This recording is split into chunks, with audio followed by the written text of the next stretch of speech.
Fenway Health has been a huge part of my journey as a person. You know, even just coming here as a single queer person, I always felt seen way before I even had any language for gender identity stuff.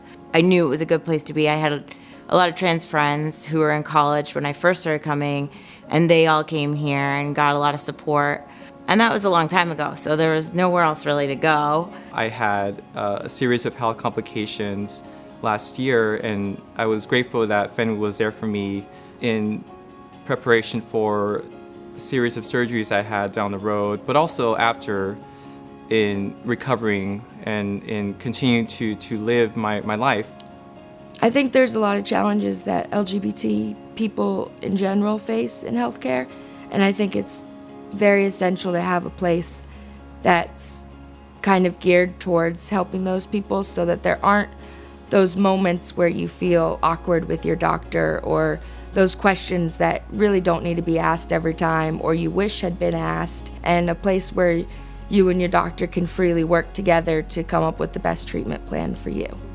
I think the experience I've had at Fenway has been one of cultural competency in all the services provided, in having staff who are responsive to whatever needs you have, and just making sure you're doing okay. And I think that's something that everyone wants, and that's been my experience at Fenway. I recently heard of statistics that Fenway Health saw 4,000 transgender patients last year. And I'm a part of that community, even though we're spread out all over the place, even though people drive hours to come here for care. And that alone, you know, I walk in the door to pick up my prescription or come to a visit or go to the lab, and I see people like me in the lobby, in the elevator, parking just outside, or in Starbucks across the street. And I don't get to see that every day. And it's so cool because I'm not the only one with a story for like the first time. The first thing that I felt was relief. I finally knew there was a place for me and people like me, and there was a place that people were gonna help me, and that they dropped everything and were ready to just go and help me and figure out what I needed and how to get there. I'm just proud of the idea that we are able to build some community.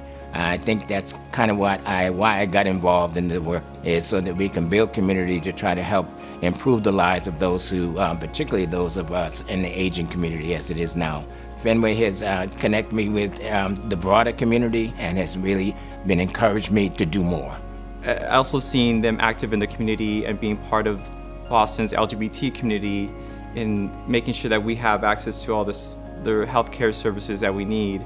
You know, should we experience a time where we have a healthcare complication, we know that Fenway providers are there for us and care for us. Because I would not be where I am now without Fenway Health or Sydney Borum. They found me housing. They helped me fill out to get an EBT card when I couldn't afford groceries. They helped me find a job. They helped me find friends when I had, through the programs that they had and meeting other youth. So they were probably one of the most impactful things on my journey. They're growing leaps and bounds, and it's a wonderful thing to see. I'm encouraged by the fact that they have embraced more communities of color and bringing folks who want to be a part of the Fenway community. So if I had to summarize Fenway Health in 3 words, I would say they're reliable, they're trustworthy, and they're supportive.